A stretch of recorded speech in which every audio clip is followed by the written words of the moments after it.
Hakuna Matata, everyone, and welcome on another Pumbaa cast. Today, I'm casting a team game. Today, we play a team game video, so we'll see how it goes. But I chose this replay because I think it's a fun tactic. I wanted to share with you guys. Apologies already to Victor. Today of the tactic won't work every time, but it was pretty nice.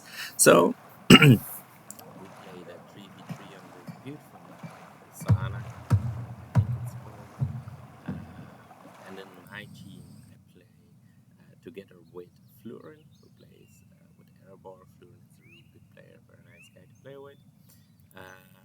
In the mid we have Sansa as Auto, and then we got Lemmy, Pumbaa as a Rivendell. And you see this brilliant encampment coming out, which will be a vital point in my strategy, as well as the forge, which you should, as Rivendell, get out as soon as possible. Alright, my game auto-tapped for a second. Apologies for that. So we're up against, on the other side, Badger. Badger is also a nice guy to play with. Really good. Also in this game, he does good things. We got a Woodland Realm player in Torino. We all know the Persian guy. And then we have on the top another Rivendell. So during the game, I did pay little attention to what was happening on top, so I'll be surprised, just like you. And I did look, of course, more at my own game, which, as I said, started with a heavy Brilliant investment. I think I put up a second Brilliant encampment in a bit. I think it's here, yes. Dalish swordsman reporting for duty. And Sansar said, I'm going trolls. So I thought, all right, I need to help him, to support with something to take out just the pikes. Obviously, we're expecting the Wildman pikes here, for which hobbits should... Here on the top, we see a first encounter. We see Carl, who chose to go to the Manish units, and actually in an Erebor face-off, the Manish units are obviously faster, but the dwarves are tankier, stronger, so they should make short work of them. Dalish units are also quite expensive. 400 for Barding Swordsman, 350 for Barding Failings. Dalish Swordsman reporting for duty. Dwarfish units are all 300, which is nice. Alright, so here on my side of the map, we see that some face-off is coming. I felt hesitant at the start of the game because, it's a pretty heavy challenge to play against Isengard always. So I put out my pikes, always put pikes out in team game, because there could always be someone that is spamming cap. But I basically used them to over my Turkish archers, which I then pulled back here, because obviously he has axe throwers, which are really good. And I even pinged for help, I think. Yeah. And help came in the form of this guy, the troll, who need to avoid the pikes and try to get in range with the X-Throwers. Because if X-Throwers can do a lot of damage, but if he's near them, just smashes them with the stick. So yeah. He's trying to harass a bit, but you see the support of one troll already did a lot. I decided to go heavily on the brilliance spam, and the tactic I wanted to share is like skipping the Dundane phase. But many people skip the Dundane phase to go for an older without going for upgrades, while upgrades are crucial. So actually, once it hits level 2, you need to rush out this Nolder armor, which is really strong. And if you then go for an older, they're really strong, as we shall see. So here you see it's a bit back and forth. Mirrors are always difficult. We can see in terms of PowerPoints who's winning that bit. So I've here the Airborne Ravens having 3 PowerPoints, which is Florence Airborne, and then the other Airborne has 2 PowerPoints. So it's pretty even Steven there. Will bring some order. Here we're staying on the tactic, like trying to keep the troll alive, getting these trolls, these Tukich archers to help. And you see Lourdes is out, which is always a good hero, someone to take care of. And I think I tried to get in how's his name called, the Wanderer, as soon as possible, because he's vital to the brilliant strategy. And I'm also, as soon as this hits level 2, I'll here is, I forgot his name. What's his name again? Inglorian, Gildor Inglorian. So what I'm doing here as well is, once it hits level 2, I'll research heavy armor, I go for the Noldrin, and because you spend 1,000 in Forge, you also get like a boost through which it goes faster to level 3, and then you can have the Swan Feathers arrows. Swan Feather arrows are interesting because you can equip them to Tukish archers, and although their armor is pretty bad, having Tukish archers with Swan Feather arrows can be lethal if you back them up properly, which we will see. All right, here we see that the troll that helped me in the early game now went to help here, because this becomes like a 2v2. So we'll see while I'll start doing everything on my own at my side, although we need to take care of the Lourdes on that side. This becomes very much a 2v2. Both the Woodland Realm as the Airborne units are swapping together or teaming. We see Flurin also going for the Redoubt units in an Airborne mirror. Redoubt units are always a good call. It's usually the first to get subgrades, first to get the stronger heroes or the elites that gets ahead in the mirror. Alright, so as said, we need to take care of Lourdes. He's level 3 at this point. He gets a Scribble Shot at level 4, and his Scribble Shot especially will be difficult for Gildor. But yeah, you see the little rings at the feet of the hobbits, which shows the leadership, and that leadership is really important. So if we find Gildor again, they're healing up all along, then we'll see what kind of leadership he gives. I think it's armor and experience. I'm not sure entirely. And we also see the first Noldor, which also means that I researched Nolder and armor, and then you'll see, it's equipped, and you see what it does.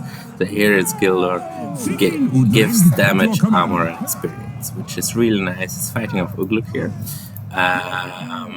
And if you're able to spot the heroes, you can use the archers to snipe them down, which is what happens here. You see Boogloo going down really fast.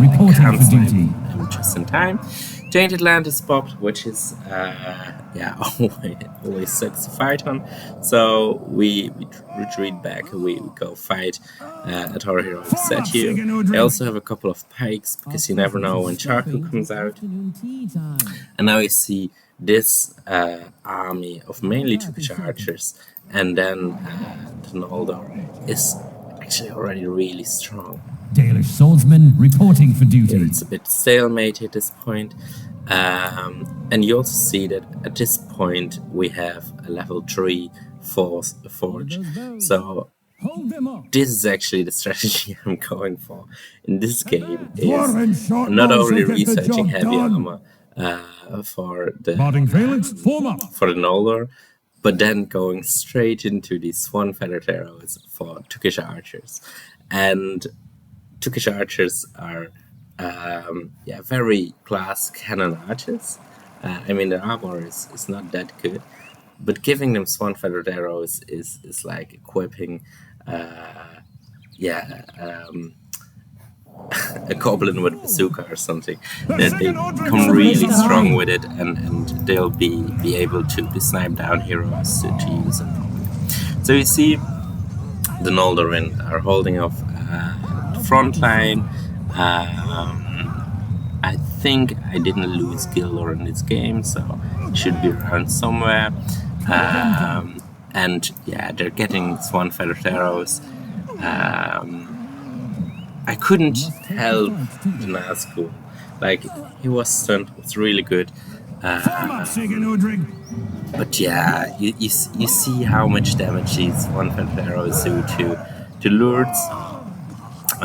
You'll also see in a bit how these Turkish archers are gaining experience, and at the same time these Noldorin are really difficult to lose once they get heavy armor. This one escapes in level 2, and that's also something to note, which I think is important when you get out these expensive units. Try to get them out in time so you don't lose them. So these are, I think I lose this battalion, which is sad. I still have these ones. But you see how many battalions of units Isengard loses. He had a whole army, and I can some place to hide with a lot of mine, and you see them like level 2 already. These are level 3. So this is what I'm going to do. I spam Turkish archers, which are only 189, because that's something I'm doing as well. I made 3 heroic statues, which some people, 4 heroic statues, might think is a bit too much, and their radius is decreased, and so.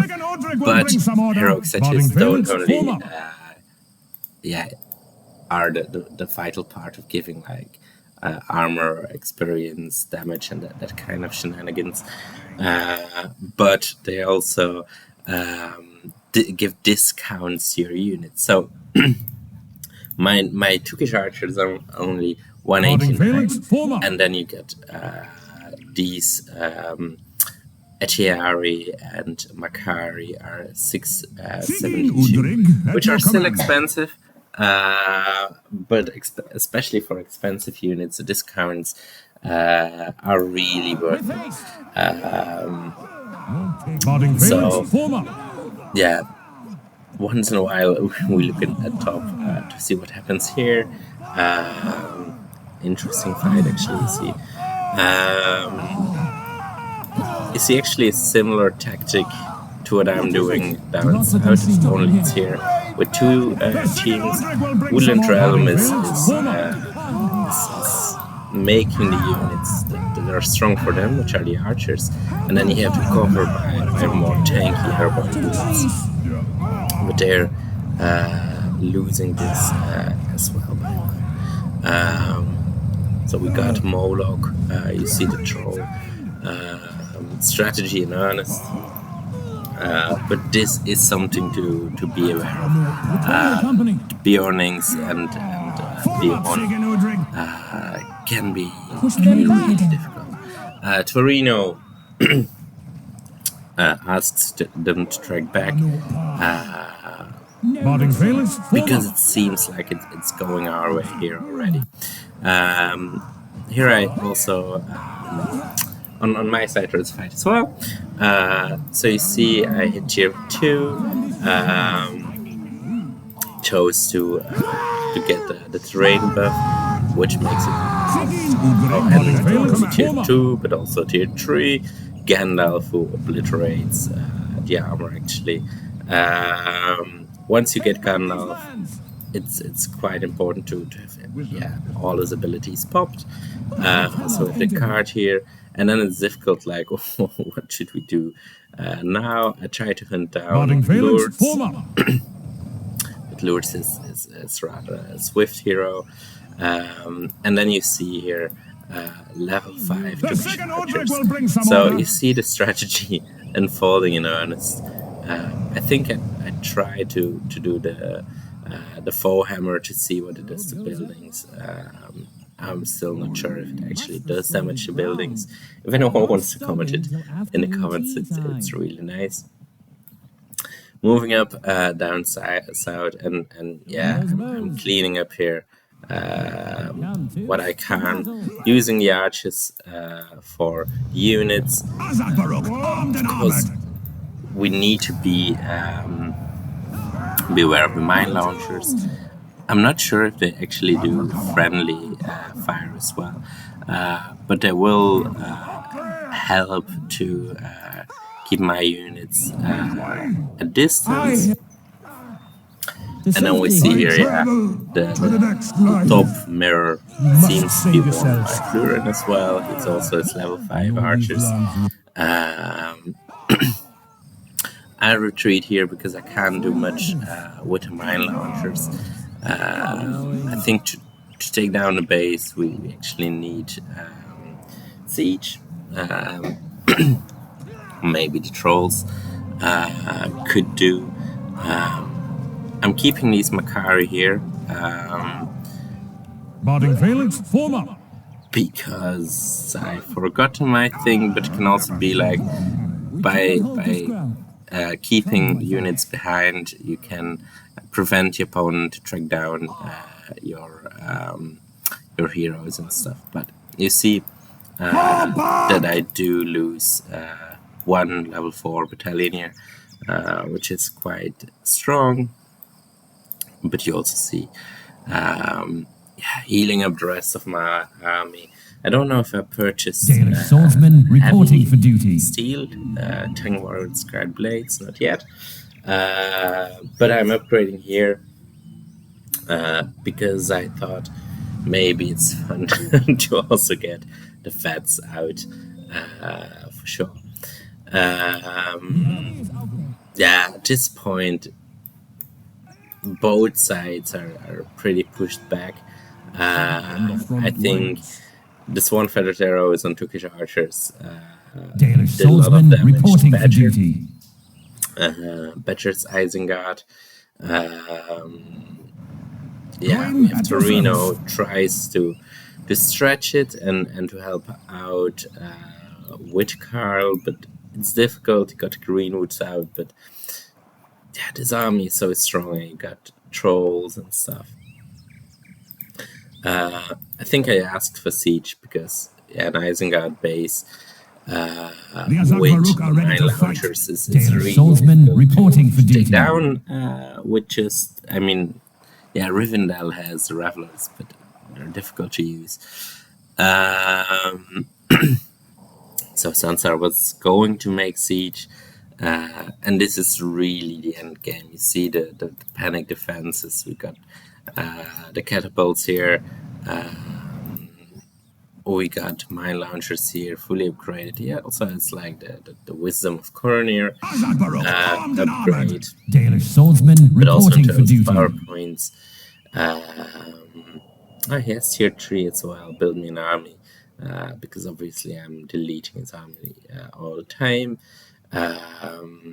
Moro almost has tier 3.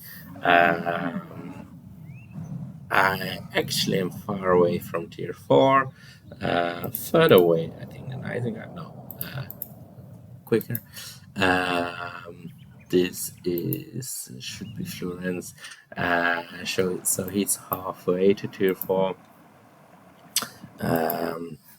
Woodland Realm has fought well. You see Carl was struggling a bit in terms of power points, and now we're back at Eisen's. So this is really the count of the storm. Here you see the two armies.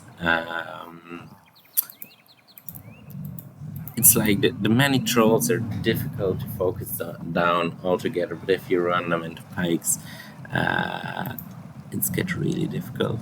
What's actually the difference between the Olokai with hammers and the Olokai with these clubs? Because they're cool.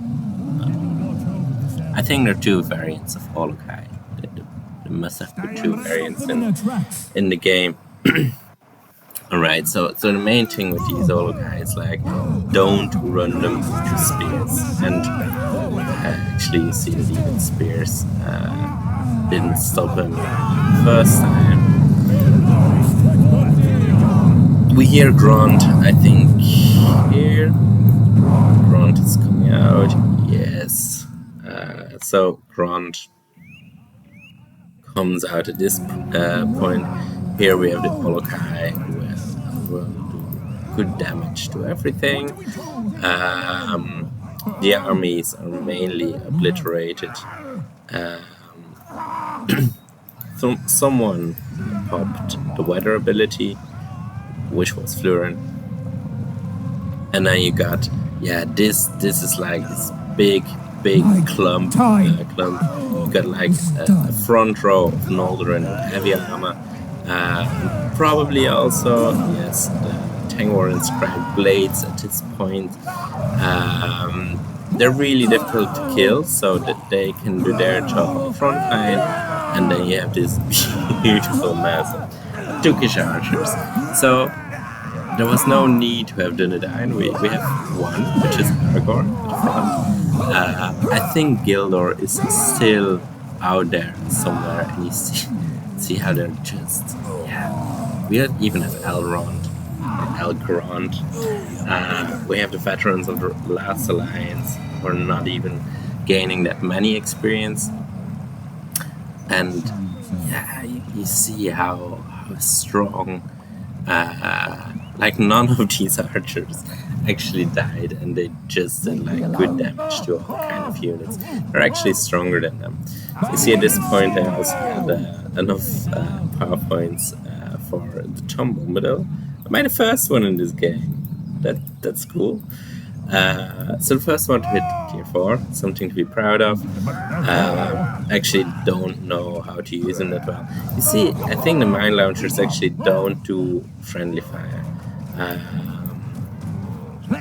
I think I tried to solo fortress with them. Popped invulnerability, shoot invulnerability. But I still need to learn to use some of the tier 4s, to be honest. Especially those with abilities, like also Rohan's 300 ability. So much you can do wrong with it.